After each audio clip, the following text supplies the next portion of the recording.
around. I see a quorum present. Missing, but I understand she's a bit under the weather and we send our best out her way. Do I have a motion to either approve or modify the minutes of last month's meeting, which was chaired by Bill? To approve. Move to approve. I'll second. Second by Mr. Carney. All in favor of approving the minutes as drafted? Aye. Aye. Minutes are unanimously approved.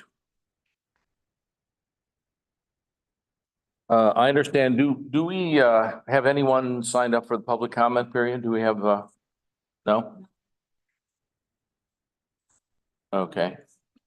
Thanks, Ginger. So we'll forego the public comment period. We'll move on to old business, and I don't believe there's any old business outstanding at this time. So we'll forego that and we'll move on to new business, which I think is going to be very interesting. We've been talking about and requesting this for many months now, and I'm really pleased that we're coming to the place where we're going to hear from Professor Jim Joyce from UNC, who's going to counsel us in the good ways of government. Director, did you want to say anything by way of introduction or?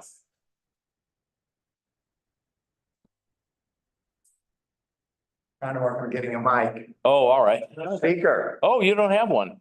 No, he doesn't. Normally there's one right here. Do you want to sit in my position and gesture over your shoulder? Would that be easier? Here. Either way, I can be there, be here. I think he's good here. All right. Fair enough. We're looking for a microphone. All right. Anyway, super pleased to have him here. We've been talking about this probably since last fall. I was going to say last autumn is when we started talking about it. Super excited. He has a great program, nice PowerPoint, and Well, it's for Mike. it's nice to have a preeminent expert here to lead us in the 101s of this. So we're really glad to have you. I'm glad to be here. Excellent. So I don't know if I should kind of, Do you want to do your background a bit? These microphones will pick you up, but okay, you want to give us your preamble? sure. I'll give you a little preamble. So good evening, everyone. Pleasure to be here with you. My name is, as you heard, my name is Jim Joyce. I'm an assistant professor of public law and government, the UNC School of Government.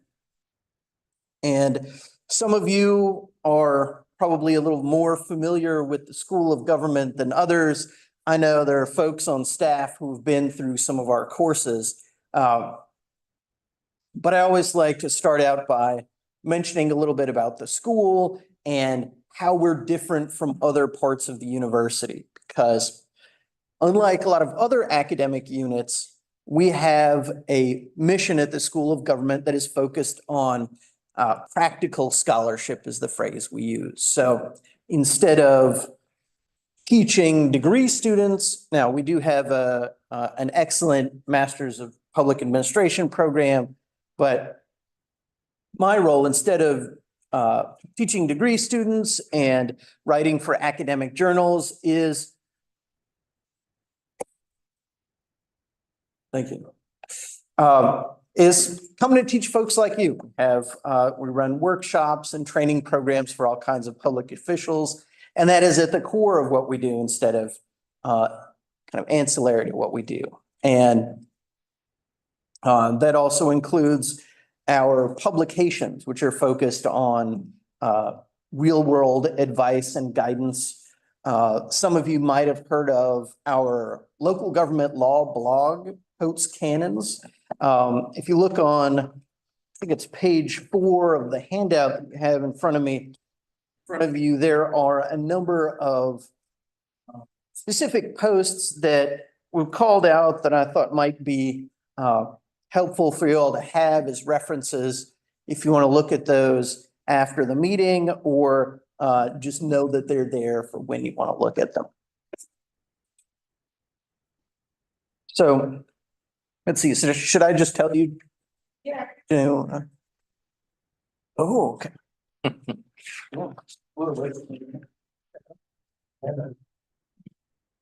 Go soon see.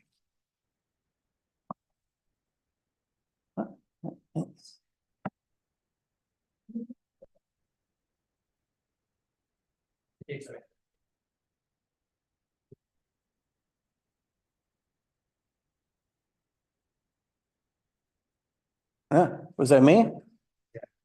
Yeah, Okay. That's all right. the mouse wheel should take you backwards, either that or the right click, Okay. Oh, now I'm going wrong. other direction. There you are. Oh, there we go. So there's the slide that goes with the introduction to school government. And then the way I want to go through this evening is I'll talk a little bit about sort of the circumstances and conditions for planning and zoning in the state, how the planning board fits into the overall zoning and development regulatory process. And then we'll talk about some of the things that the planning board and then the Board of Commissioners should consider and should not consider when making zoning decisions. And we'll run through the process a little bit. So it's that sooner or later I'll get the hang of it. So with larger groups, I'll often talk about, the many virtues of our state, the fact that we also have recently had one half of the state underwater while the other is on fire. But here, I think, especially in talking to Randy before the meeting, the things that planning in this, I messed it up. The things that planning in this area need to touch on the most are those related to growth. Right? This is one of the faster growing areas of the state. On this map that you see on the screen, there's if you look at the key in the corner, it goes kind of from darker, sort of tealish, bluish to for those counties that have had the most growth or had the most growth between 2010 and 2020. Places like Cabarrus, Brunswick, and Johnston counties that are right outside of some of the bigger cities. And then you've got some areas in the sort of tannish color that are areas that have lost population. Obviously, we're in one of those areas that is gaining population and is projected in the coming years to gain even more population, especially with the amount of development that's coming through. And so I'm actually going to skip over what I had it as an initial discussion point. Certainly, the economy in this area and the way that this portion of the greater triangle region is growing is Got a clicker for you. oh, I got a clicker. Yes, okay. I can return this unless the clicker's.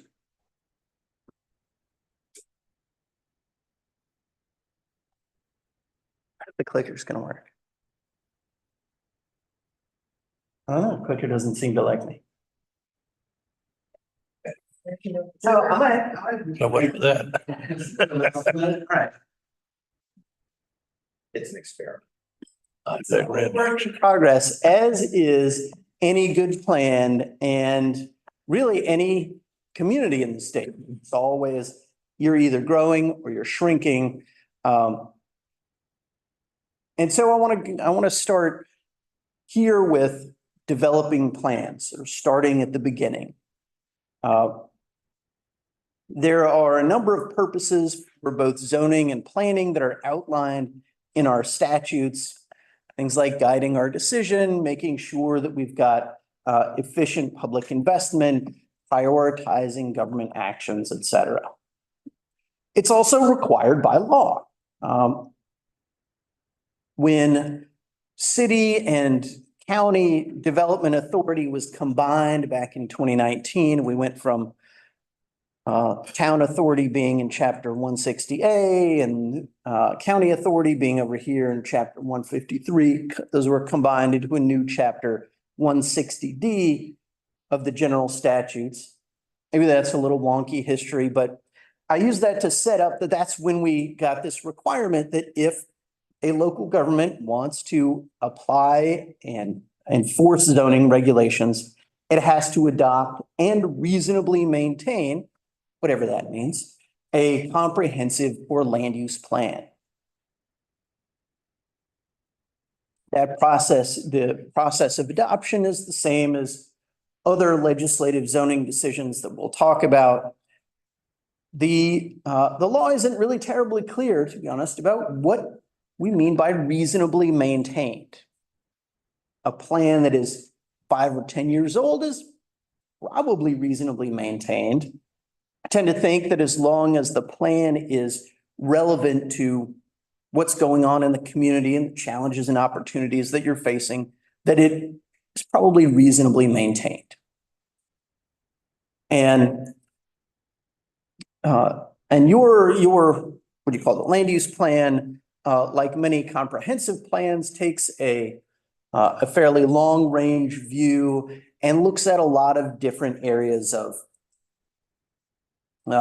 potential planning, not just land use, but housing and infrastructure. Thinking about how are we going to accommodate all of the new growth that is happening in our community? How are we going to either adapt or maintain parts of our community to be the best Pittsburgh you can be in the future? Now, in addition to that main plan, there are often other plans, your Parks and Rec plan or bicycle and pedestrian plans. Those are good examples of what we call functional plans that relate to some particular, well, function, either parks or some kind of infrastructure, public facilities, etc. We'll also have specialized plans that deal with particular areas, right? It's either an area of town or a watershed protection plan, a historic district plan, corridor plans for entrances into the community, that sort of thing. And then sometimes shorter term strategic plans. And we spend a lot of time, we spend a lot of money and other resources putting these plans together, updating these plans, and coming up with something that looks a little bit like a community's vision for its future. Where the planning board has its biggest role is in this implementation phase of the plan, right? You spend all this money.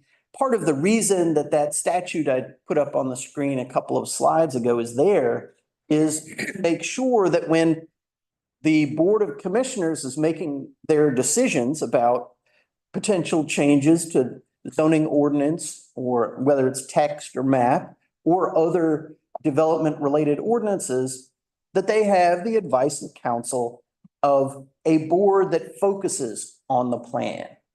Sometimes I'll talk with some groups about the different local government boards that relate in some way to land use and development.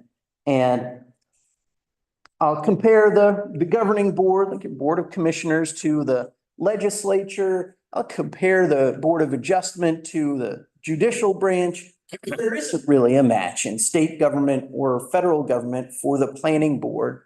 And so I refer to these boards as keepers of the plan. And that's the idea of the function, is making sure that after we've gone through this plan, that there is someone who's focused on maintaining the plan and help and at least advising the governing board in how to move forward in accordance with that plan. So the plan actually goes into force through things like how we choose to invest in infrastructure, especially in an area like this, where there's so much on the books or proposed development. Where we choose to extend water and sewer lines, or where we choose to add, widen, or receive dedications of public streets, makes a huge difference in how the community is going to develop. The reason I have the rural buffer from Orange County up is because they've decided, this is an example of choosing very intentionally not to put additional infrastructure in certain areas. Because whether it is water and sewer or roads, sometimes bike paths, there is very much a phenomenon of if you build it, they will come. Because it is much easier if you, and it may be intuitive, but it's much easier as a developer to develop property that already has access to all of the different forms of infrastructure rather than having to build it oneself, often dedicate it to the local government and try to figure out those arrangements. It's a lot easier when that's already there. And so this is a important and often underrated method in which we implement land use plans. The way our local government is organized and functioned, where we put the most people power, for instance, is important in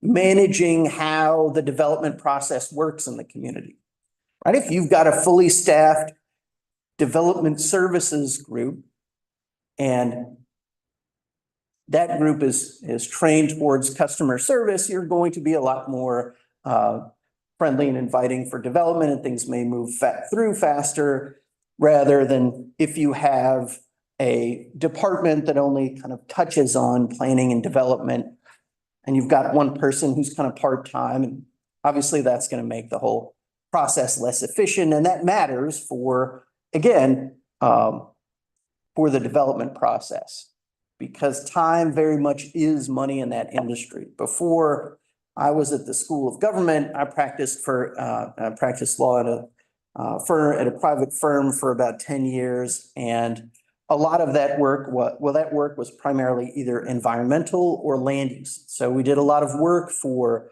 some of the national home builders. And so I saw how important that time-money relationship is for them, and how differences in your ordinances and your structures really can make a difference in terms of what areas are more and less appealing to engage in development.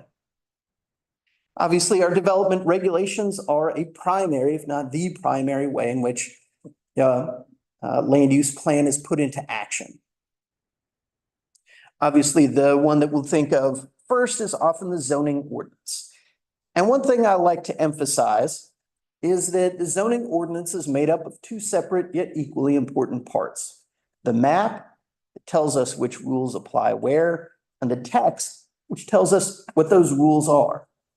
So it's important to remember that when we're changing, the color of one of those polygons on the map in doing and approving a rezoning, we're making a change to a part of our zoning ordinance. That map, the official map at least, is part of the ordinance. And that's part of why that is a legislative decision, which we'll get to in a moment. Obviously, our zoning often regulates things like height and setbacks, in addition to your basic use regulations. I should mention, if you're interested in getting a copy of the PowerPoint, I shot those over to Randy, I think this morning. So you can bug me or you can bug him for those.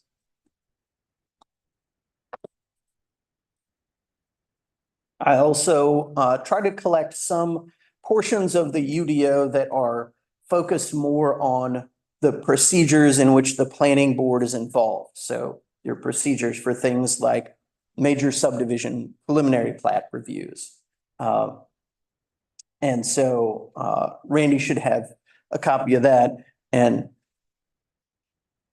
he can decide if that's something that you and he can decide if that's something you all feel is useful and helpful. This is another core part of every zoning ordinance. Obviously, your table of uses indicating which uses are permitted, prohibited, and allowed with some conditions. And I think the subdivision ordinance is often overlooked or underrated in terms of the effect that it has on development.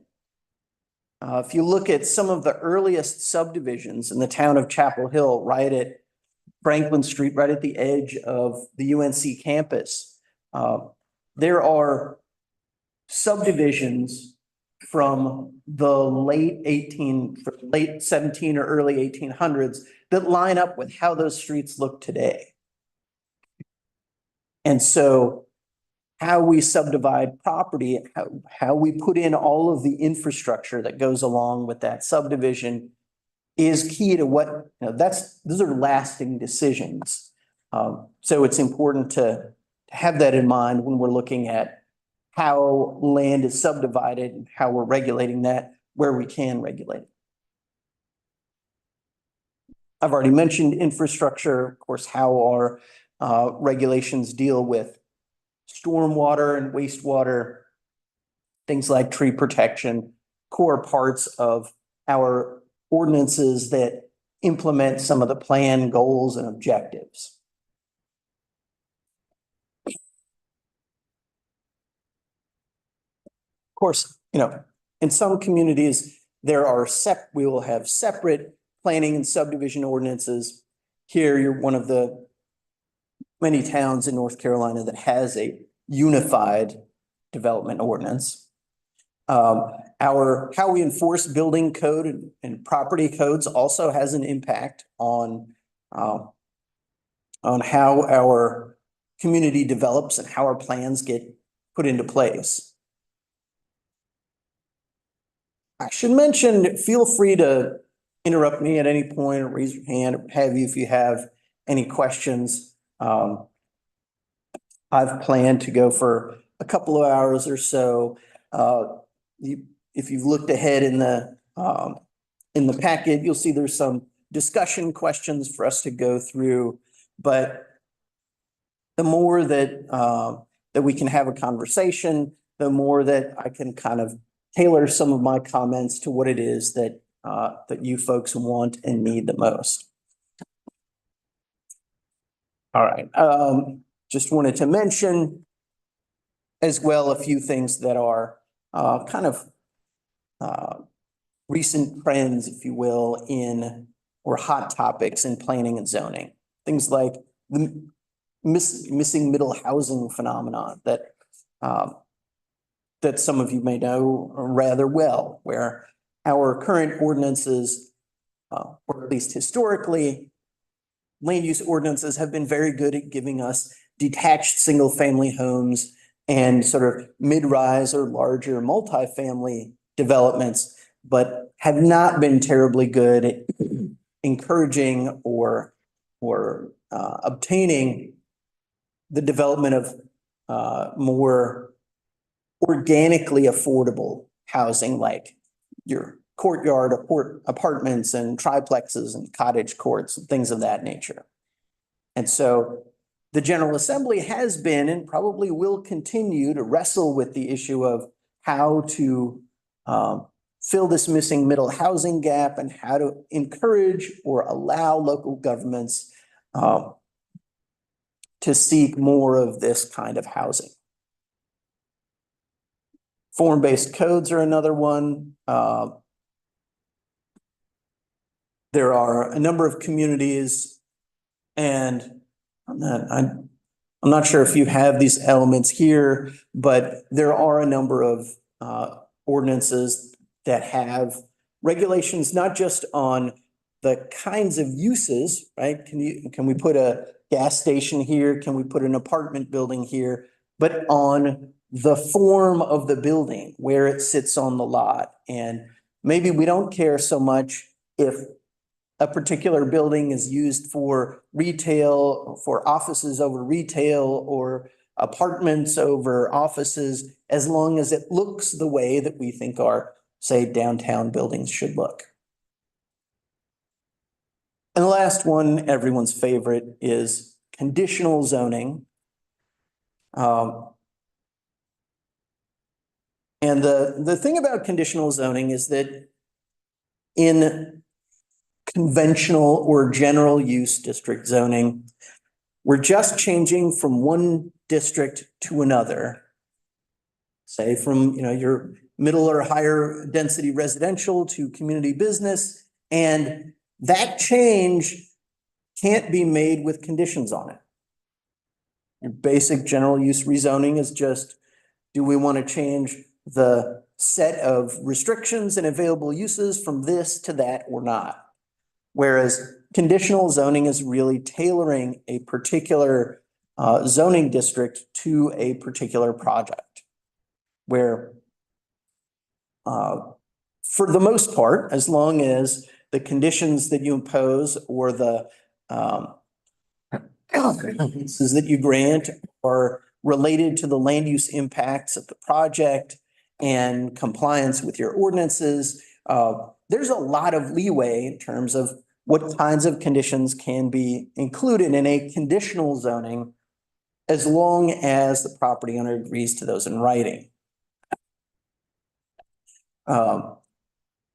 There are a few things that one can do that are outside of the normal scope of zoning authority, but it's not completely wide open. Those conditions do have to be in some way at least related to the land use impacts of the proposed use. Yes. Question, Professor. I can think of a couple of instances where applications have come before the board for conditionally rezoning a specific lot to a specific purpose. And most recently, two that come to my mind are residential lots that have been conditionally zoned for some specifically proposed commercial purpose. But the applicant never closed on the purchase of the property for which they had applied, and the project never went forward in either of these two examples I'm thinking of. Does conditional zoning at some point expire if the project doesn't go forward and if the title to the property doesn't change to the hands of the person who applied for the zoning change? So this is, it's a little tricky that you have, most of those conditional zoning approvals are going to be site-specific vesting plans, and you have the vested rights that go along with them. But the ordinance itself, unless there's something in the conditional zoning approval that that would cause it to sunset after a particular period of time, you're changing the rules that apply to that property, and those continue to be the rules that apply to that property. So that someone completely unrelated could come in, and if they wanted to build the same thing that was initially proposed, they could do that. In both of these cases, and these both long predate Randy, so there's no blame to be ascribed anywhere in this room. Both of these came in with very specific drawings and proposals, and there was a lot of toing and froing on both of these projects where multiple iterations of design proposals were brought forward until ultimately through a long negotiation with previous directorship in the planning department, they came before us as a conditional zoning application. They were approved by the town board, and then all of the parties to the original application just sort of evaporated, and then the plans did too. Wouldn't that automatically sunset the application? If the party who made the application didn't turn up to the party, doesn't that sunset the application? Are we talking about before or after it's been approved by the board? We're talking about after all the toing and froing has taken place over the use and design proposals, getting, I mean, so specific as to landscaping and setbacks, and I mean extremely detailed conditions were approved by this board and by the town board. But then the land never changed hands to the party for whom the conditional zoning would have been approved. Yeah, those sort of zombie conditions, Yeah. I'll call them, now, for lack of a better term. Those are the decision that you make, that this board and the Board of Commissioners makes, is to change what zoning ordinance rules apply to the property. Mhm. So it doesn't matter if someone other than the applicant comes along or the current owner.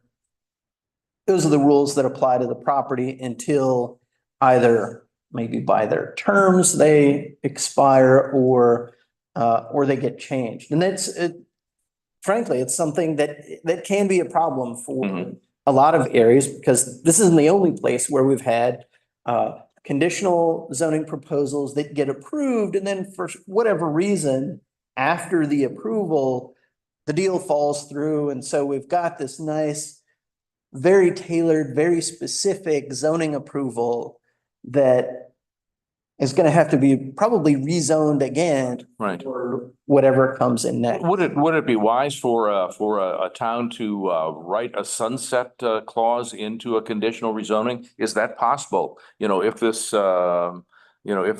project does not go forward within 3 calendar years, and application must be resubmitted, something like that.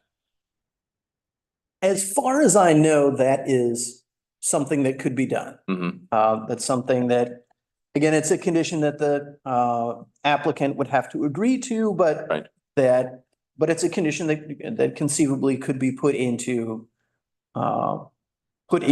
a conditional zoning Mhm. proposal and approval.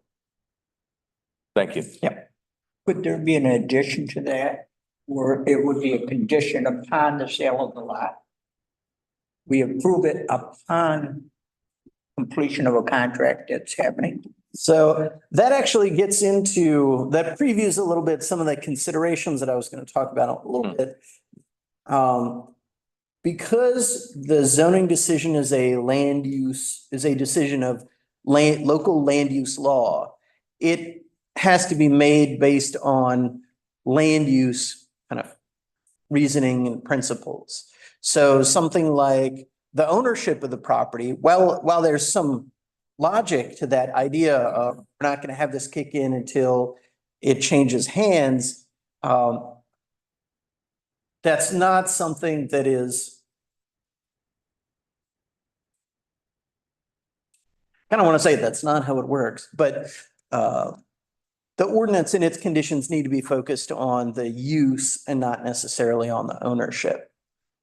So while I understand where that comes from, it doesn't really fit in what we can do with zoning conditions now. Thank you. Sure. All right, so feel free to jump in at other points. Some come back to this content of the program, but appreciate those questions and look forward to more of them. Because like I said, it's always helpful to be able to respond to the questions that you all have. I want to put the decisions that the planning board makes in a little bit of context in terms of the decisions that local governments make related to land use. And there are, as you might imagine from the top of this slide, that there are 3 of those categories: administrative, quasi-judicial, and then legislative decisions. Administrative decisions are those that are generally made by staff, sort of day-to-day decisions about, is this application complete? Was there a violation of this conditional zoning approval, so on and so forth? They're often not made with formal public notice or public hearing, but they're the kinds of little decisions that need to be made, as I said, from day to day. Your quasi-judicial decisions are those that apply to things like variances and special use permits, where there are standards. So in an administrative decision, we're basing those decisions on some pretty objective standards in the ordinance. They're usually, is it allowed or is it not allowed? Do we meet the setback or do we not meet the setback? Think of them kind of as measurable or check the box, yes, no type questions. The standards that apply in the quasi-judicial context are those that are a little harder to put your finger on, where the answer probably is going to be, it depends, or you really have to look at the facts of the individual case. Just to give you an example, the first criterion for for granting a variance, and these are set by state statute. It's the only land use approval where the standards are actually set in the state law. But the first one is that strictly applying the ordinance as it is written to a particular piece of property would cause an undue hardship. Now, undue hardship is not something you're going to be able to look at a survey and figure out. So that's the kind of situation in which we have an evidentiary quasi-judicial process. Those are going to be the ones that go to the Board of Adjustment. Right? And then the kinds of decisions that we're making here and at the Board of Commissioners level are the legislative decisions, because they are changes to the ordinance, whether that's the subdivision ordinance, the zoning text, the zoning map. All of those are policy decisions about how should we change or not change our rules. And so obviously that's the kind of decision that we'll focus on for the balance of our time together. That's the one for which we're talking through the process. That was a little bit of kind of setting the context. We're going to talk some specifically about the planning board. Happy to pause if there are other questions. Otherwise, I also want to mention sort of the legal setting. You may have heard either folks appearing before you or your town attorney referring to North Carolina being a Dillon's rule state. Some folks will say, oh, we can't do that because it's a Dillon's rule state. And what does that mean? Other states have what's called home rule authority for local governments. They are like their own little sovereign governments. They could do anything that they want as long as it is constitutional and not prohibited by state law. In a state like North Carolina, we start, instead of assuming that if there's a question about can we do X, Y, or Z, can we limit this, can we impose this condition? In other states, we start from yes, unless there's something that prevents you from doing that.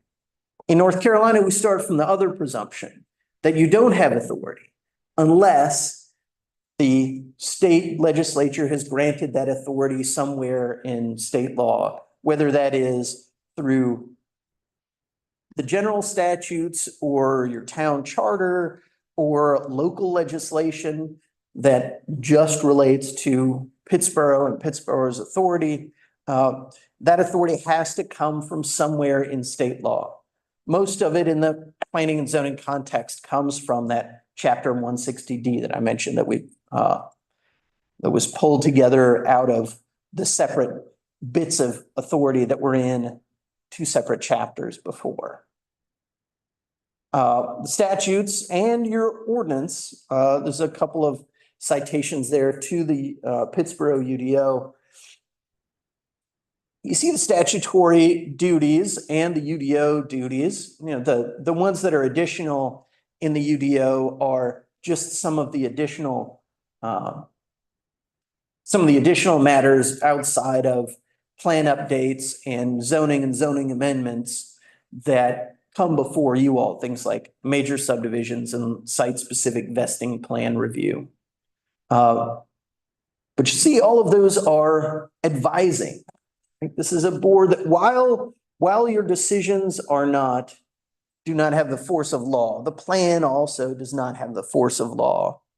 We're talking about local government plans and how, we put so much into them. Why do they not have the force of law, or at least have to nudge the Board of Commissioners a certain way? I go back to take your pick between General Patton and Mike Tyson. The general's phrase was no plan survives contact with the enemy. And Mike Tyson's was everyone has a plan until they get punched in the mouth. Now, hopefully you all don't get punched in the mouth here, certainly not literally.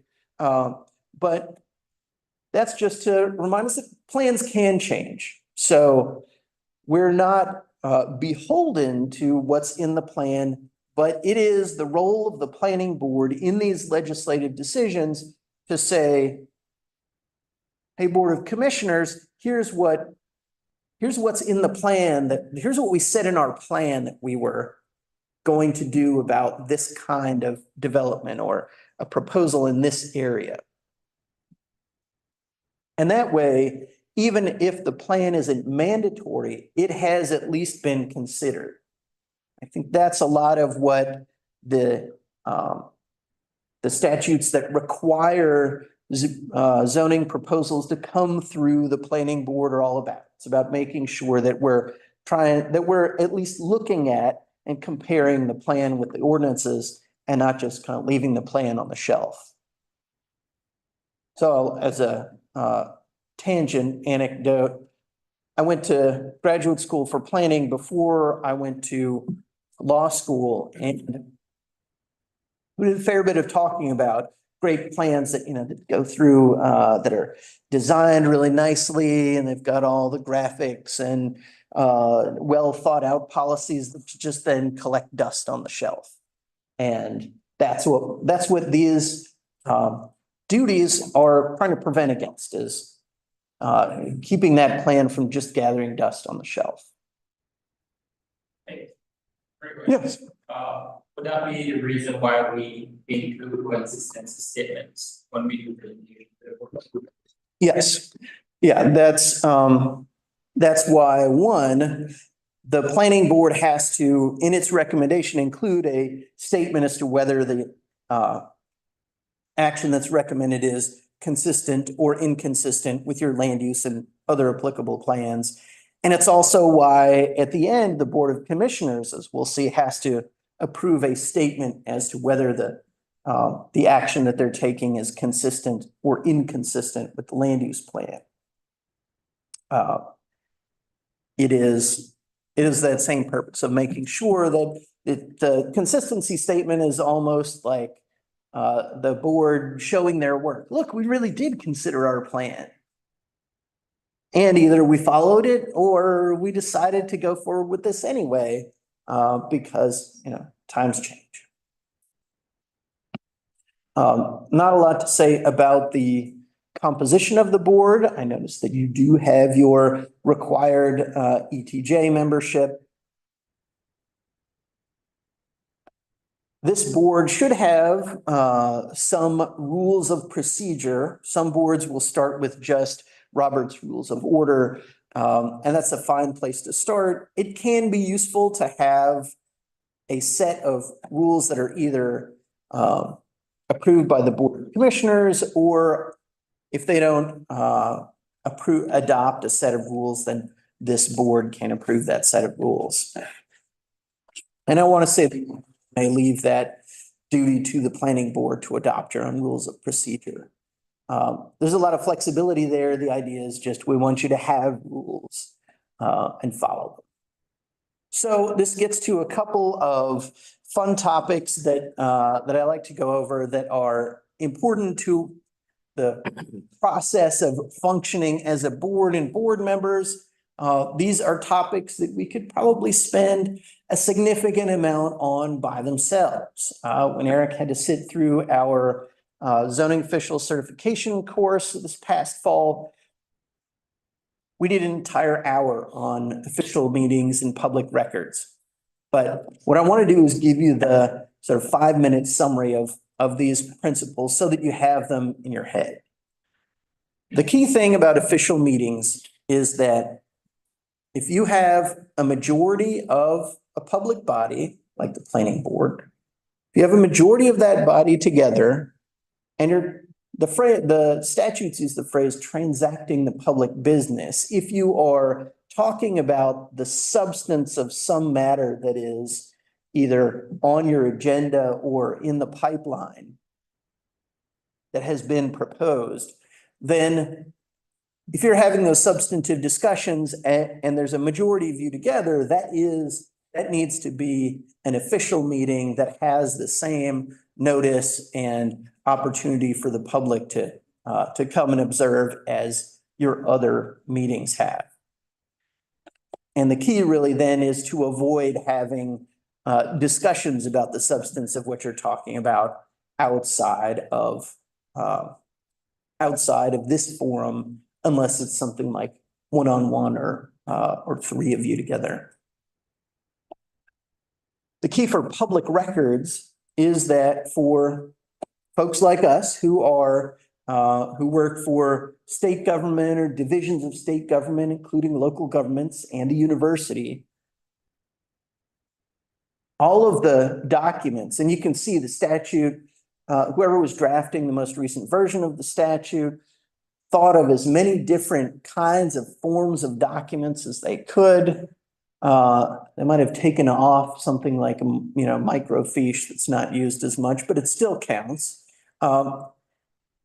Any of these, any kind of document or communication made or received, again, related to transacting public business, regardless of where it is, and regardless of whether this is a key thing, is regardless of whether it's, say, on your personal or town email account, phone number.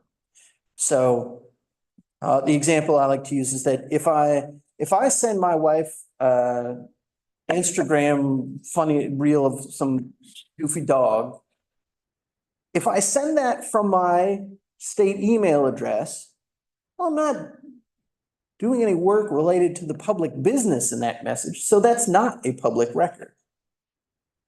But if I was to send a draft of a blog post or provide some advice to a board member using my personal email account, well, I'm doing my public business. And so even though that's my personal email account, that's still a public record. With both the meetings and the records, the key is the substance, right, of that communication or meeting. The other fun topic that in other courses we might hit a couple of different times is conflicts of interest. Now, your rules might have additional conflicts of interest or additional rules about conflicts, but this is the kind of baseline that's in state law. And you have two categories of conflicts. One is when a board member would derive a direct, substantial, and readily identifiable financial impact from whether some particular matter gets approved or denied. Right. So if I own a McDonald's and I sit on the Board of Commissioners and someone comes before us proposing to put a Hardee's next door, then I may have a conflict of interest there. Obviously, if I'm a partner in the development company, it's another situation where you've got a direct, substantial, and readily identifiable financial impact. If it's something like have a retirement account that's invested in a fund, it's invested in a fund that's related to a project, yes. Both of those say shall not vote. But that mean it's okay to enter into discussion? You potentially have a conflict of interest.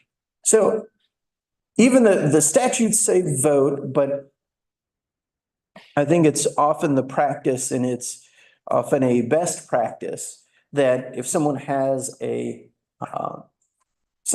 conflict, that they don't participate at all in that particular, in the subject of whatever case it is that they have a conflict. I know there are some, I have heard of other boards where members will actually leave the meeting table or get down from the dais, if they're up on the stage, when they have a conflict. We don't have to go to that same degree, but at least erring on the side of caution, it can be a good idea to just avoid participating altogether. What happens if you have a conflict, but it's not financial? So You live in an area and increased traffic is going to be very detrimental to where you live, with dust that's created by a business or anything that could come into that sort of thing. So a lot of these can be, it can be tricky. Right? Something that is like your, the traffic impacts from a new development may impact your commute. You're on that same road. That's not in the statutes as a conflict of interest that requires you to leave yourself out from voting. I think that's partly so that different local governments can make some adjustments for their own situations, right? If we were in Pittsburgh is in a large town to begin with, but if we were in an even smaller town, less than 1,000 people, as many North Carolina municipalities have, it can be hard to have someone come up before a board that the board doesn't already have some knowledge of and interaction with. And so we want those board members, if they're going to be able to be fair, to still make those decisions. There are other relationships under this category of close relationships that are listed there on the slide and from the statute.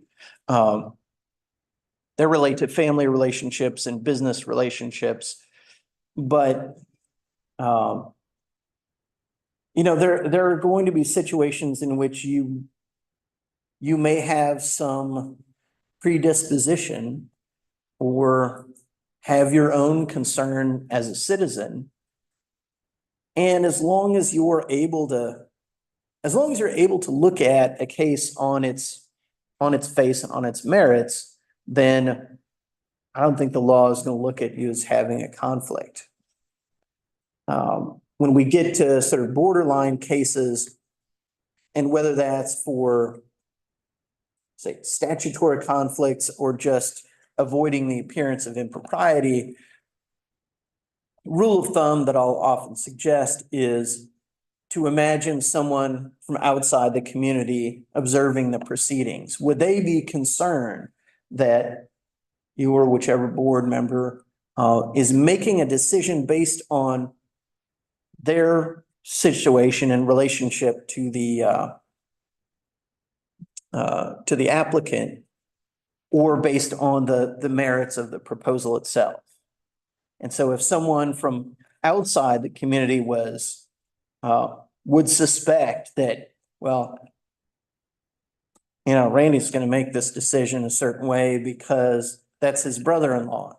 Maybe that means he wants to approve, maybe that means he wants to deny, but either way, these statutory conflicts and others that you might identify are really to get at, do we have someone who's going to be making a decision based on the merits of the situation or based on their financial interest or relationship to the applicant? It can be, another thing is that the kind of effect that you mentioned, right? You as a member of the public might be impacted more by the increased traffic from a development, but that increased traffic is still a valid land use consideration, something that in a legislative context you can take into account. It's all about just kind of being able to remain fair, as long as we're not falling directly under one of these categories. So I said I had a couple of discussion questions. I want you to look at these at the handout. On page 2, there's something that says discussion 2, role of the planning board. And I want to give you a few minutes to look at those and think about them, and then we can talk about them together.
I didn't bring my Jeopardy theme music sound effect.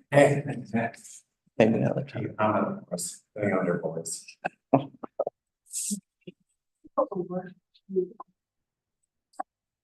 Hmm.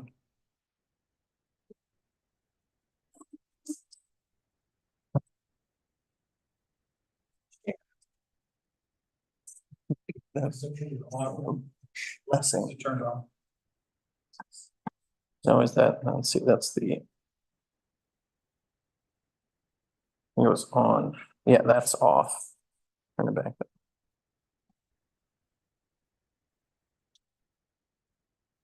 All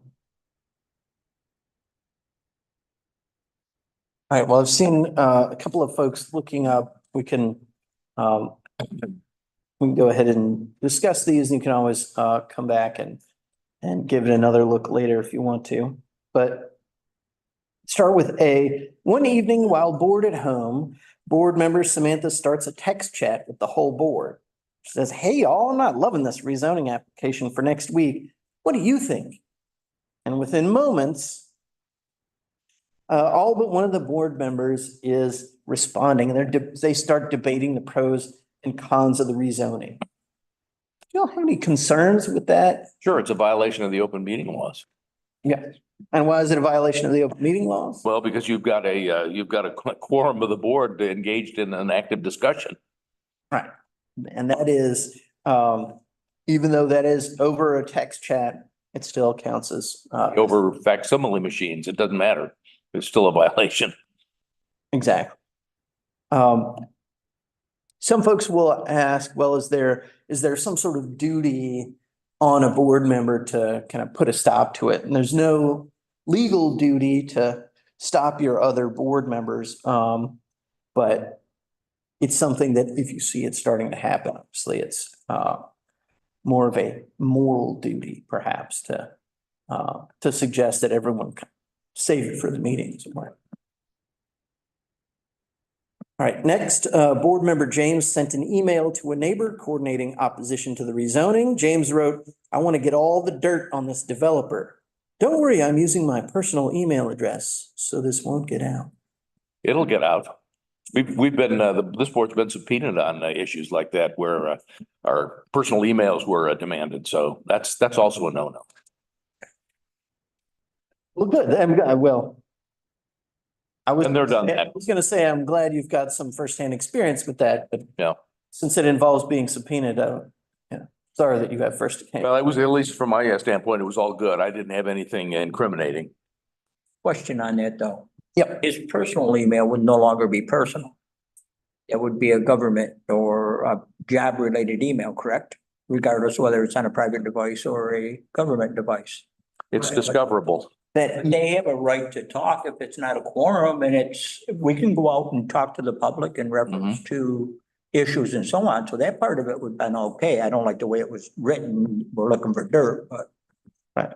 Yeah, there's that, it gets a little ahead of us, but looking like, as you suggested, looking for dirt on the developer, that's not a land use criteria, right? So that's about who the applicant is. And so that's not the sort of thing he should be looking for, but you're right. Once that is on his personal email address, even if he's just emailing another board member, that's still a communication. It's a public record. Even if the rest of his personal emails wouldn't be a public record, those communications that relate to the rezoning are. All right. We've got David, who serves on the planning board. Jane is an applicant for rezoning. David and Jane went to the same high school, live in the same neighborhood, and are second cousins twice removed. Also, unrelated to the zoning application, David and Jane jointly own a restaurant downtown. Well, I think that falls into that other relational language that was in on the previous slide. I mean, he doesn't have an oar in the water on this particular bit of business, but because he and Jane have an ongoing business relationship, I think I think you're going to want to recuse yourself on that one because you could look dirty. Yeah. Yeah, there it is. There. Other associational relationship. That was the word I was looking for. There's one for business. The list starts at the end of that second last line. Mhm. The member has a close family, business, or other associational relationship. The statutes do define what they mean by close family relationship. And so that is, I think of it as like nuclear family extended sitcom family, where it's Right. grandparents, parents, siblings, spouses, children, grandchildren. So even first cousins wouldn't be covered by the statutory conflicts. But then you've got business. So this is separate from that financial interest conflict. Because they jointly own a restaurant downtown, at least in the eyes of the statute, we're gonna suspect that David is maybe making a decision to help out his business partner rather than making a decision based on the merits of her rezoning application. Now, that associational relationship, that's one of those catch-all phrases that gets put into statute because the legislature and legislative staff recognize that they can't think of everything. And so if there's something else that looks pretty bad, then you throw it in that associational relationship, most likely. Finally is the fun one. Joan is a member of the planning board. She heard about quasi-judicial procedures and legislative decisions, ex parte communication and blah, blah. In order to avoid all of that, she's avoiding all communication about the rezoning request. She refuses a request by a neighbor to meet and discuss the project and won't even open the email from planning staff with the application materials and staff report. Now, she arrives at the planning board with a clear mind and a clean conscience, but Probably uninformed. yeah, but she's probably not doing her duties as a planning board member. Read Randy's memos, but don't chit chat with your neighbor. Yeah. So here's the thing about chit chatting with your neighbor is that if you're not chit chatting with a group of neighbors that happens to include a quorum of the planning board, in the legislative decision-making realm, it's okay to have those outside conversations with your neighbor, with a community group, with the developer. Just like at the state level, people can lobby the folks making those state level legislative decisions. The same applies for local government legislative decisions. Now, when the Board of Adjustment goes through their quasi-judicial processes, that's different. They do have to limit their outside communications. But as long as you don't run afoul of the open meetings law, outside communications in the legislative context are fine. All right. Any other questions or comments before we move on? In other words, if two planning board members want to discuss something, If two planning, as long as it's only two of them, yes, then that's fine. Because you're not getting so many people together that it should be an official meeting. It's always good to have, just for general transparency, to have at least the key points of the debate happen in the meeting. But like a side conversation with another board member, even if it's about a particular proposal, that's still allowed. All right. I want to move on to considerations. And what are the things that are appropriate and inappropriate to consider when making legislative zoning decision? Now, there are a set of general land use impacts that are perfectly fine and in fact good for us to consider when we're looking at a proposed, say, rezoning, right? The impacts of proposed use on that property owner and that applicant, as well as the neighbors, community at large, impact on the local government. Right? If there's not say wastewater capacity to handle a new development that wants to tie into the sewer line, that's a valid land use impact to consider. The statutes, again, give us a whole set of, this is in General Statute 160D 701, I'll put it on the slide, is there are a number of different phrases that are used for the purposes of zoning, things like encouraging the most appropriate use of land and efficient use of public resources, et cetera, et cetera. Any of those are valid purposes for, or valid considerations when you're evaluating a zoning proposal. Of course, consistency with plans. That one kind of goes without saying. Your recommendations, obviously for the Board of Commissioners, they can and should consider recommendations from Planning Board. The reports of staff are certainly valid documents to be looking at and taking into account when making your decision. And if we're talking about a general use zoning, so just out of curiosity, do you all have many general use or general use slash conventional rezonings, or do they tend to almost all come as conditional? No, we have a fair number of general, you know. Okay. I know there are some places where they're, It's, you know, as Chatham Park expands and as various tracts get, you know, folded in and so forth, agricultural gets, you know, converted to residential, what have you. But we have those come up from time to time. We've already had a couple this year, haven't we, Randy? We get one of the next meeting. So yeah, that's true. excellent. Okay, well, I paused. I wanted to ask that question before going too far into this point about considering all of the uses, because there are some places where where they'll have many or most of their zoning cases be conditional. Certainly the city of Raleigh was that way in recent years. But when you have one of those conventional or general use rezonings, excuse me, it's important to consider all of the uses that are allowed or allowed with conditions in whatever zoning district there's a proposed change toward.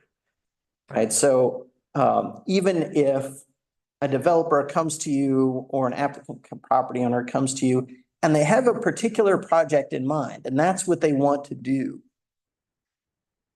when you're making that general use rezoning, you're making that a change to the rules, right? You're by changing the district, you're changing the map part of the zoning ordinance and changing the rules that apply to that property. And that property gets all of the benefits and all of the restrictions of whatever new zoning district it is. So that even if I tell you that what I really want to do is build the first Chick-fil-A in America that has enough room for the drive-through not to get backed up at key times, if you're rezoning to, I don't know if CB or whatever one of your zoning districts is that would allow that particular use, you're not approving that particular use, you're approving the change of the entire district.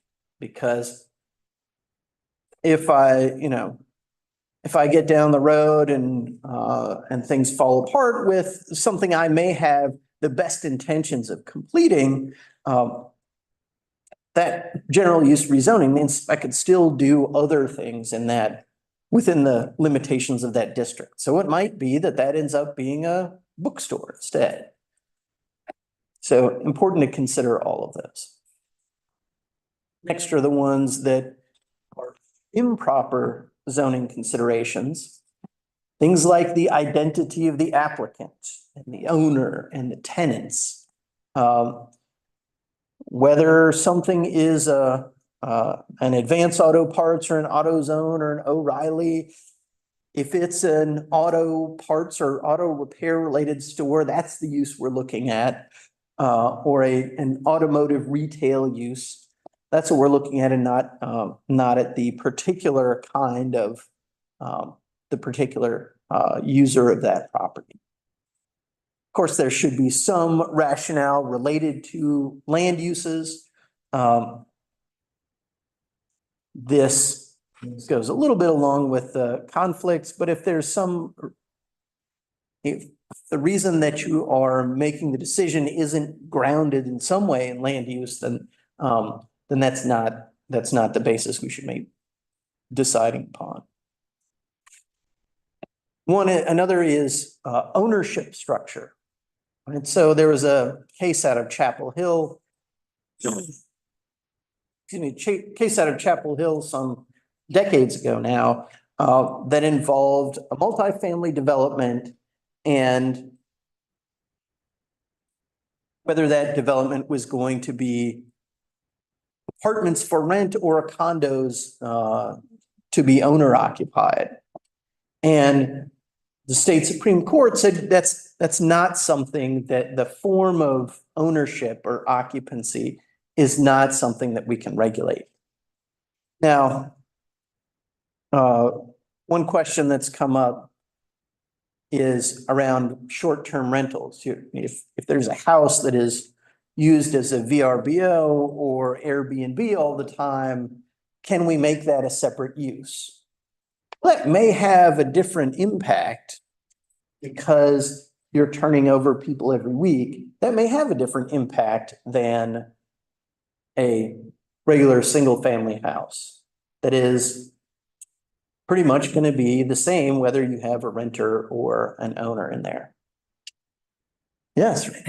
A developing area where that would certainly be a consideration is built to rent. There are quite a few subdivisions throughout the region, certainly at least the suggestion of one here where every single residential structure is a single family are being built. The intention being. So certainly that would not be a consideration. Right. You could not consider a built to rent, whether it's single family or multifamily, shouldn't be looked at differently from a built to own. There's also we talked about conditions with conditional zoning before, conditions and promises on a general use rezoning, and conditions and promises that aren't in the ordinance in a conditional zoning are not, those aren't binding and so shouldn't be the basis for your decision. Yes. To the Airbnb, so that's something we cannot consider, that use, even though it would have different impact. That's something that you can consider because it will have a different impact. Okay. So there's like building for, permanent long-time rental, like someone's actually going to live there versus having it as what is effectively a vacation house, which is, it's not quite like a hotel and it's not quite like a regular single family, permanently occupied home. So you can treat it differently. There are different, impacts from noise and traffic and just the amount of humanity that moves through that space. Owner required to disclose that they intend that use? That's up to your ordinance. Okay. And there are different ways that different local governments have tried to police it. I don't know that there's anyone that has kind of solved the equation. Wilmington has figured out what not to do. You can't require the owners of short-term rentals to register with the local government. That's something that's in state statutes and that was part of a short-term rental ordinance that Wilmington passed several years ago. And then courts struck it down for having a registration requirement. Now, there may be other things that would seem to be close to a registration requirement, like requiring a certain distance between short-term rental uses, but that's all to say that it's not really settled. And so what you can ask and how you can treat them differently is still an evolving area of the law. Well, there's an interesting one involving either in Charlotte or in Mecklenburg County, and I'm not sure which, where the owner of a single family home cut it up into five, what in England we would have called bed sits, 5 bedrooms with a bathroom, and is renting those 5 rooms out on a short-term basis. And I would expect that probably building and fire codes would regulate that rather than the planning board of Mecklenburg County, right? Well, it depends. I mean, that's certainly there may be some, especially once you get to 5 people. Yeah, When you have, 5 or more bed sits yeah. or individual rooms, then then you start getting into fire code issues. And it's a lot of zoning ordinances still make reference to boarding houses or rooming houses, even though that as a phenomenon or as a term that we use hasn't been in use in the United States, in much of the United States for a long time. That's how I would classify some of those things, Mhm. because they're effectively like Yeah, old school boarding house. yeah. But they call them bed and breakfast. Well, they're advertising on either VRBO or Airbnb. Each of the 5 units is individually listed, so you could have a family of 4 in each of those 5 rooms. And then, get past the sewer capacity and some other things that would fall under building codes, I guess. You might get over sewer capacity, Sewer so many capacity, vehicles and. right? Vehicles, fire codes.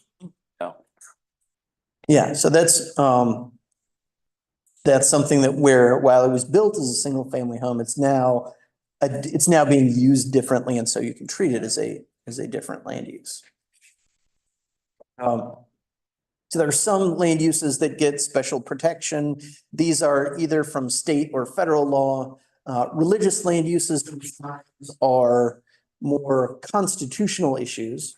So there's in addition to your First Amendment rights to freedom of religion and freedom from a state religion, there is a statute called the Residential Land Uses and Institutionalized Persons Act, or RLUPA. So it's awkward either way. That essentially says we just have to treat religious land uses and similar secular land uses the same. So the church isn't, it may be exempt from some taxes, but it's not exempt from zoning. And your zoning ordinances are going to be fine in regulating churches as long as other, say, places of assembly are treated the same. Treat your private and parochial schools the same, for instance.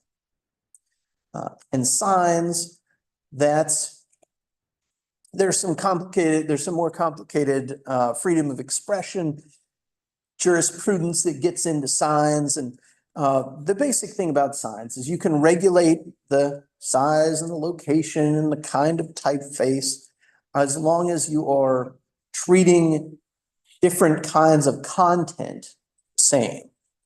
The law talks about time, place, and manner restrictions on speech. I can have a sign here, you can't have a sign there, that's fine. Versus that is content neutral versus content-based limitations. There was the big case is the Supreme Court case was Reed versus Gilbert, which was probably 8 or 9 years ago now, where a town in Arizona had different size limitations for, say, political signs than it did for commercial signs. And there, even though it's not like, can't say X, Y, or Z sign, it's treating this kind of speech, right, commercial speech, differently from political speech. And so, that part of their ordinance ended up being thrown out.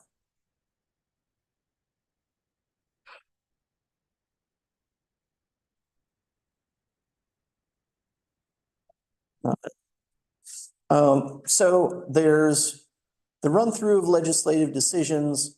I heard a couple of sighs, so I'm happy to take a break for 5 or 10 minutes if you want to, or we can just run through the last part. Board members, your pleasure. Anybody want a bathroom break or a water break or anything? I'm good. Gonna continue. Charge ahead, And as far as full speed ahead. and the torpedoes. All right. Sure. So there are three main phases to that legislative decision-making process. The first is application, also pre-application, and the staff review. Then the phase when it's before this board, and then the phase when it is before the governing board. So I want to talk, we kind of knit those together.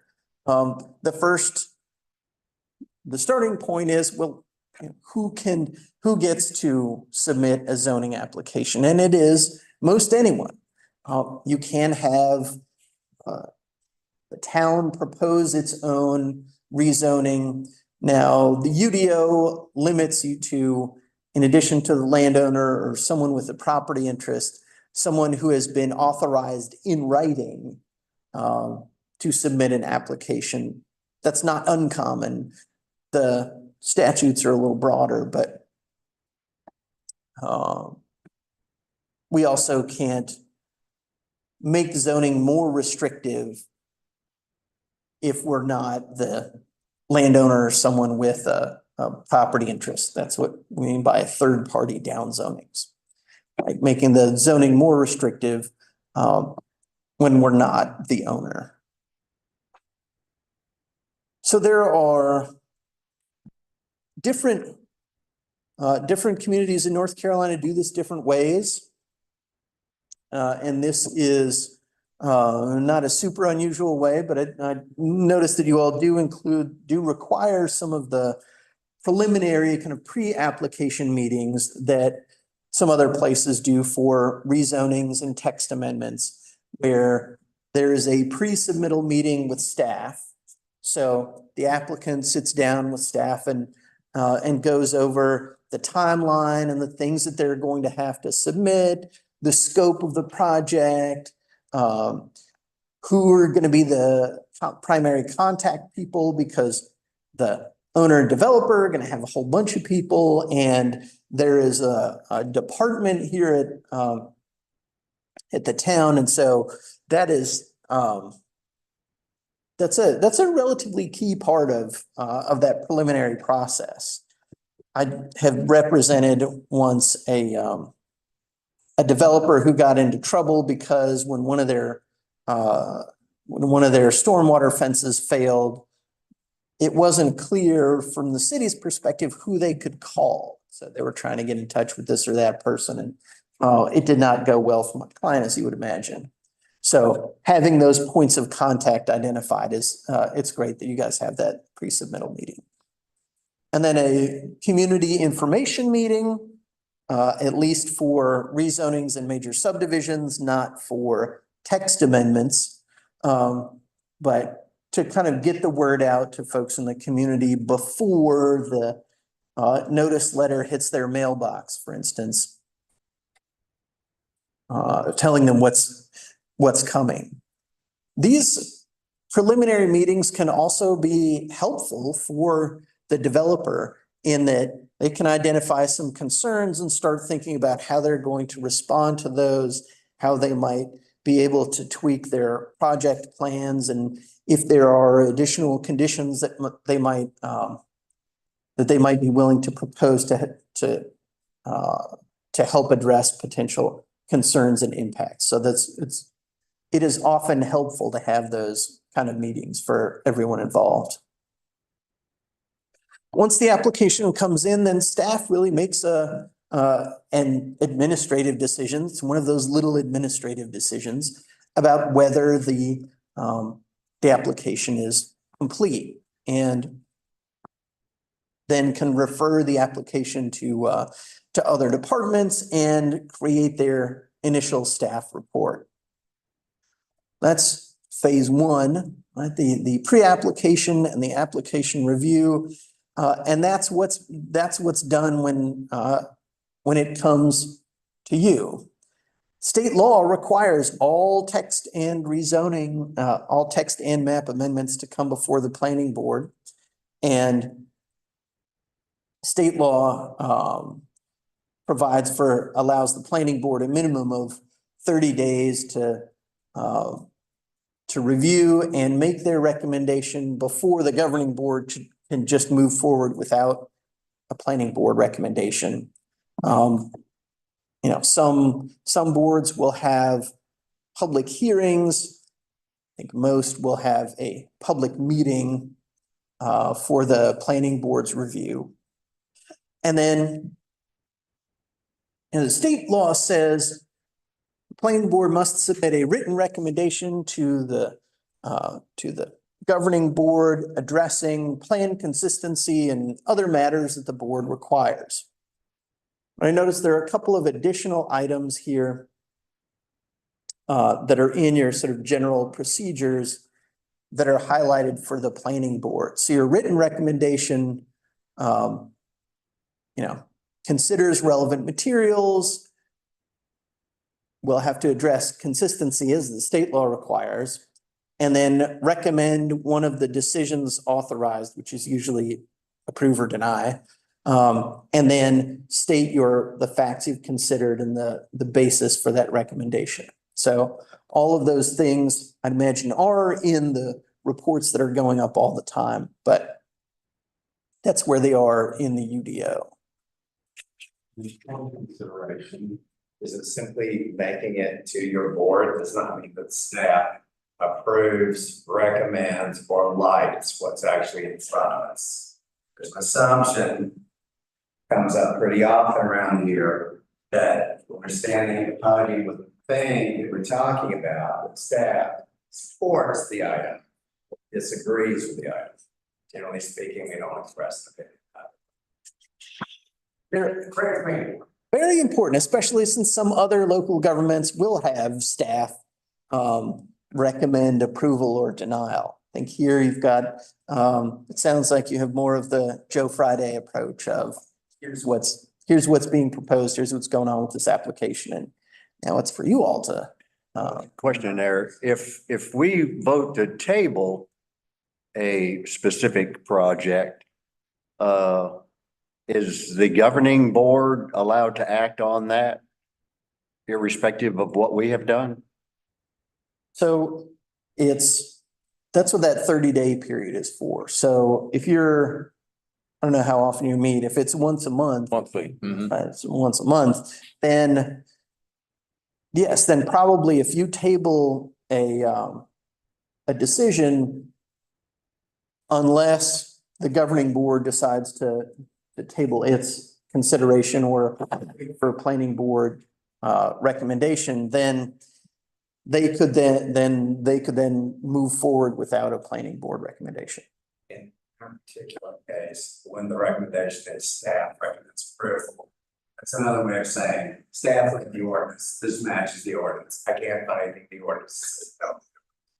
Doesn't mean we love it, I think it's a great idea, please do it, do a lot. Right. I'm having a hard time hearing all your words, Randy. I'm sorry. Okay, good job. What I'm saying is simply because we say the staff recommends approval, frequently the case is it matches the text of the ordinance. Somebody jumped through all the hoops, they came up with everything that was in the ordinance. There's no reasonable reason to say, I just claimed it. Try to avoid that. Right. And it doesn't mean that staff actually likes the proposal. It's just comparing it with the ordinance. Well, I think too, Carl, and you've been on the board longer than I have. Those times when we've tabled things as the planning board, it's usually because there's some ambiguity or lack of clarity in a report that's caused us to say, hey, come back to us in 30 or 60 days. We had an application for a tattoo parlor, but it didn't fit the town's zoning, and they came back to us, I think, twice with amended applications and went on to be disapproved because it was inconsistent.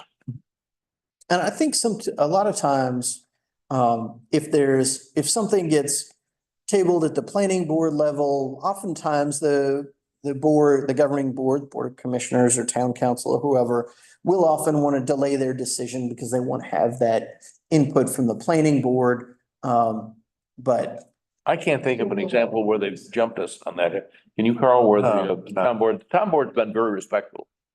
yeah, I feel like that would be fairly unusual. Mhm. Even though it's in the statute. I mean, maybe there's if there's a situation where someone thinks that some folks on the planning board in, you know, the town of Boroville or whatever are deliberately delaying action on a proposal, then you might have a town take it, governing board take advantage. Yeah, I think, you know, whenever we've tabled, Professor, it's always been with some clearly articulated reason. And the town board, we have an excellent town board. They've been very respectful of that. That's good, and that's often how it works and generally how it should work. Mhm. Usually if someone isn't ready to go before planning board, they're really Yeah. not ready to go before. Sure. board. I noticed there is a limitation on actions on general use rezonings that you all have 60 days, although you can vote to extend that to 90 days from the first meeting where you look at it. And that you can suggest modifications to a conditional zoning's conditions. Just some things that are additional to the basic recommendation that is provided for by the state.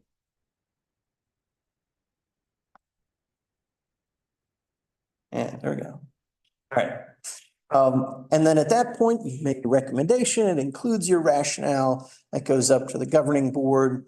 And I'll talk a little bit about their process, but there's more formal notice requirements.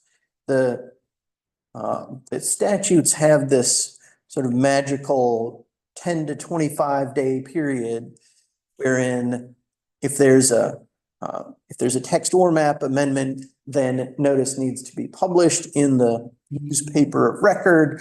And for rezonings, the adjacent property owners need to be notified. You all may or may not have, there we go. May or may not have additional requirements in terms of how far out you have to notify property owners. The state minimum is just adjacent property owners.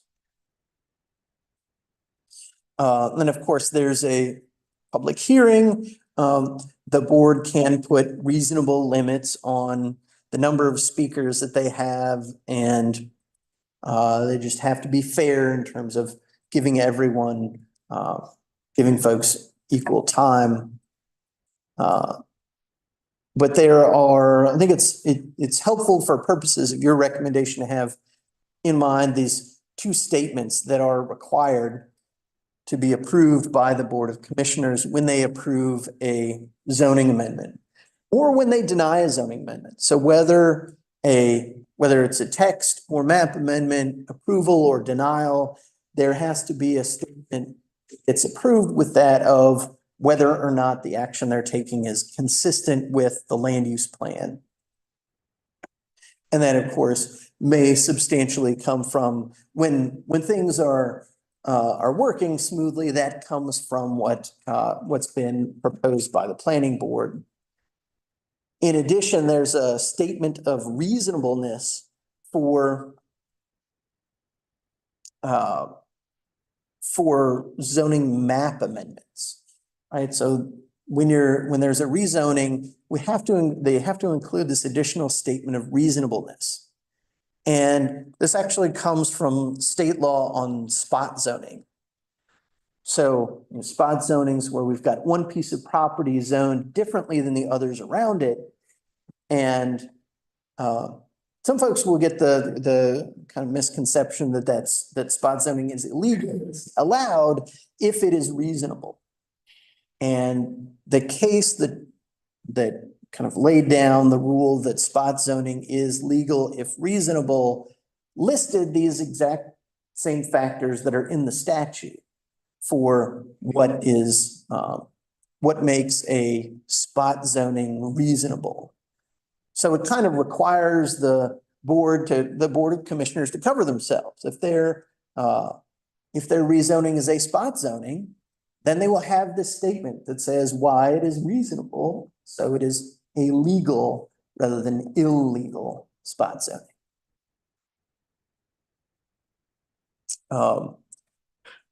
They need simple majority.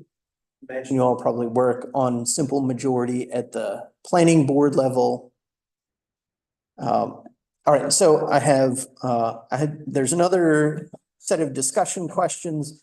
Do you all have other questions or comments before we hit those? If not, then I'll invite you to take a look at, this is another one where there are some scenarios and then ask you to identify any concerns you might have with those situations.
You want to dive into it? I'll take the lead on A. Okay, sure. I think 1, 2, and 6 are not kosher. 3, 4, and 5 are go. Okay, so we've got during the course of the legislative hearing, opponents raised many concerns. One is that road is already backed up and dangerous at rush hour. This is going to make traffic even worse. So that is, I think I said it backwards. 1, 2, and 6 are okay, and 3, 4, and 5 are not okay. I'm sorry. yeah, one is, A mistake. one is fine. That raised Yep. concern about traffic. If this was the quasi judicial context, then there would be a concern about someone giving an opinion about what's going to happen to traffic without having a traffic impact analysis. Mhm. For legislative decisions that whoever is making the statement is not an expert really goes to your consideration of, is this, Yeah, we've tabled things where we didn't feel we had enough traffic impact analysis, either from the state or from the county and stuff. Yeah, we have taken that into consideration on a number of things. and then the whole area is single family residential. This is illegal spot zoning. You said, is correctly identified. This is, and that is something that someone could raise, but as long as it is reasonable based on these factors that we had in the statement of reasonableness, as long as it is reasonable, then it's not an illegal spot zoning.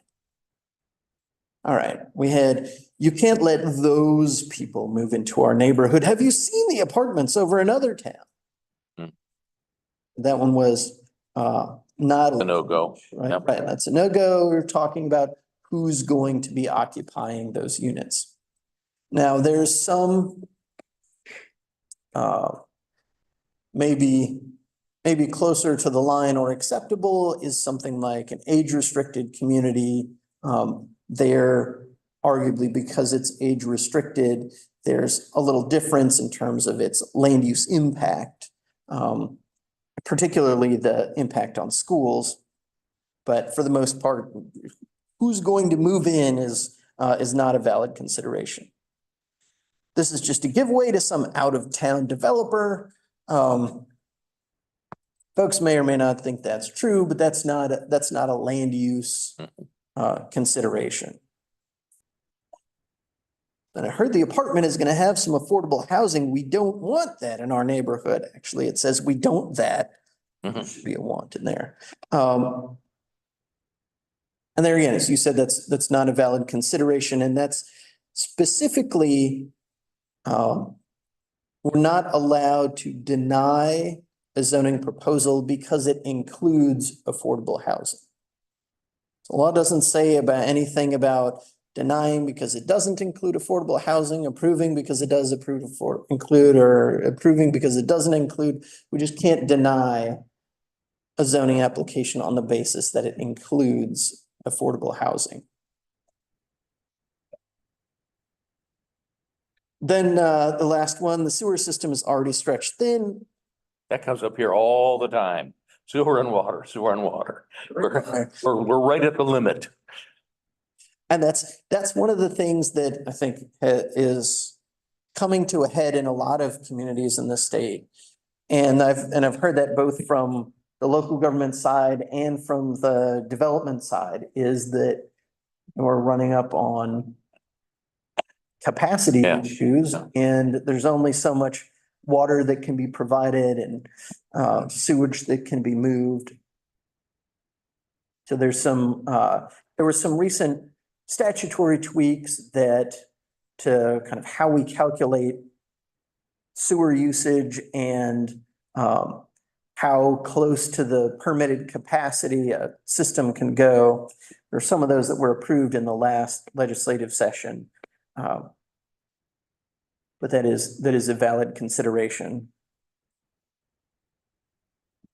Board member Jay said he's not a fan of the rezoning, so now we're on B. He fears the governing board will approve it, and so he wants to just sit on it for a month, and then another month, and another month after that. We've got a very reasonable board here. I don't see that happening.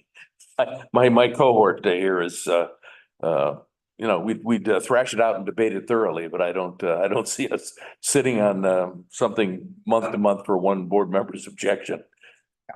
Yeah, I think that's reasonable. Even if that did come up, you have both the sort of shot clock on the general use rezonings, the ability under statute for the board to move forward, for the Board of Commissioners to move forward, if they don't have and for some reason aren't going to get a recommendation from planning board. Next one, applicant requests rezoning property to an RMF, say residential multifamily district, which is a conventional or general use zoning district. The applicant provides a detailed site plan and renderings. And then the board, after discussing the impacts of apartments, approves the rezoning conditioned on the site plan and renderings. Is it consistent with the town's ordinances and land use plans? I don't know. Is that the assumption? Well, no, the trick here is that that the application is, when it says a conventional zoning district. Right. That's to suggest that they're proposing a general use rezone. Okay. Which means we would, in order to have any conditions on it, that Gonna modify the land use plan. convert it into a conditional rezone. In this case, would the applicant have to rewrite the whole thing and come back with a conditional rezoning? There may be some procedural differences from one place or situation to another, but for the most part, adding the conditions it's going to make a significant enough change in what the board is approving that they have to kind of go back and more or less redo it as a conditional rezoning. A lot of times the fees are higher, but what were you gonna say, man? I was just gonna say, not necessarily a preview, but kind of a preview, the next pure rezoning, not conditional. We have one that's just coming up where somebody just wants to be dropped into that district. There is no description of what's going to be done. There is no future description of what's gonna be. Mhm, So what's gonna be in front of you all is every use in the highway business district, mhm, all of mhm. them. So if you say yes, it's to all of them. It's not a use of a particular. So this is gonna be what, agricultural to C1 or? No, this is actually residential over to commercial. Oh, okay. But there's, I think, 152 uses. And the Mhm. petitioner said, yeah, that's what I want to do. Sometimes they want that flexibility, but Mhm. as long as that, and so then you gotta look at, yep. That's where I got that slide talking about, thinking about all of the uses. So, here's one that goes a little deeper than I did in just a moment ago. After public hearing deliberation by the board, town council member who moves that the rezoning is consistent with the comprehensive plan and reasonable and in the public interest. It also moves that they approve. Council member seconds, the motion passes. Any concerns with that statement? Well, tell you what the concern is with that statement is that the statement of, I don't have it here with the statement of reasonableness, but the statement of plan consistency and the statutes are parallel. The top bullet says describe whether the action is consistent with the comp plan and other relevant officially adopted plan. So, and we had a case at the Court of Appeals a few years ago where a board approved a rezoning and said, this is consistent with our comprehensive plan and we're done. What they didn't do was describe. And so the statute also says the court doesn't get to second guess what's in the statement of reasonableness or statement of consistency. But court said, you still have to do something other than say, this is consistent and reasonable. Right? It doesn't have to, the statement of reasonableness doesn't have to address all of those little bullet points, but there has to be some kind of discussion of reasonableness, and there has to be some description, maybe even of just which policies in the plan the proposal is, the proposed action, again, approval or denial is consistent or inconsistent with. When you see our consistency statement, there's a paragraph in the middle, and there's an actual reference back to the land use plan. Yep. The section that applies to what you're doing. We've got very good staff here. We get very, well-informed consistency statements to vote upon, so. And then, of course, the one that goes up to the next board. Also Yes, recommends yes.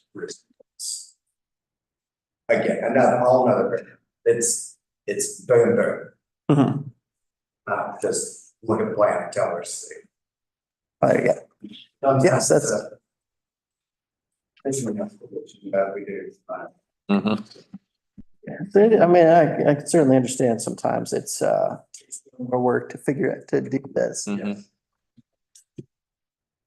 But as long as there's, with most land use decisions, especially legislative ones, as long as there's some reasonable basis for making the decision that is grounded in the ordinance or the plan, or the land use impacts, then you're making a defensible decision. Other questions, comments, concerns?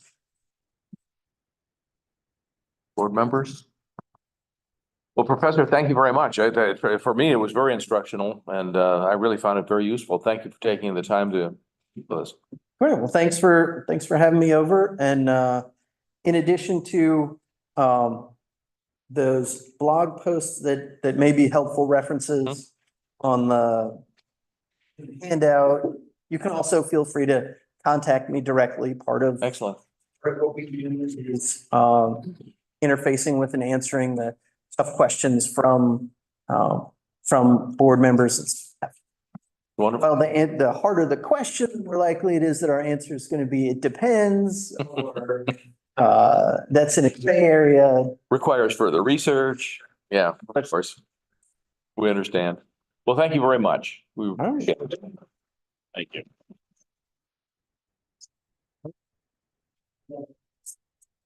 All right, Mr. Director, we have planning department updates. Now I'm just gonna say that next month's agenda is gonna be full. Chock full, Not full, chock full. not going on.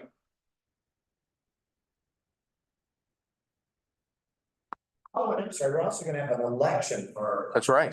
Great. I'm having my campaign posters printed as we sit here. Try not to mix it in with the graduating. I shall not. Waste the money, Eric. I'll confine them to the courthouse circle. How's that? Yeah, developmental houses got one. There you go. It's Carl that complains. Is Carl complaining about that? What was that? All the posters. The posters on the courthouse circle. All right, well, that brings us to the end of the evening. Do I have a motion to adjourn? So moved. Carl moves. Second. All in favor, aye? Bye. We stand adjourned. Thanks, everybody. Hey, Ginger. Signature time? Yep, since I approved the minutes. Oh, yeah, okay. And who Carl first first, who seconded? Did Bill second, I think? Okay. to adjourn? I, Adjourn. I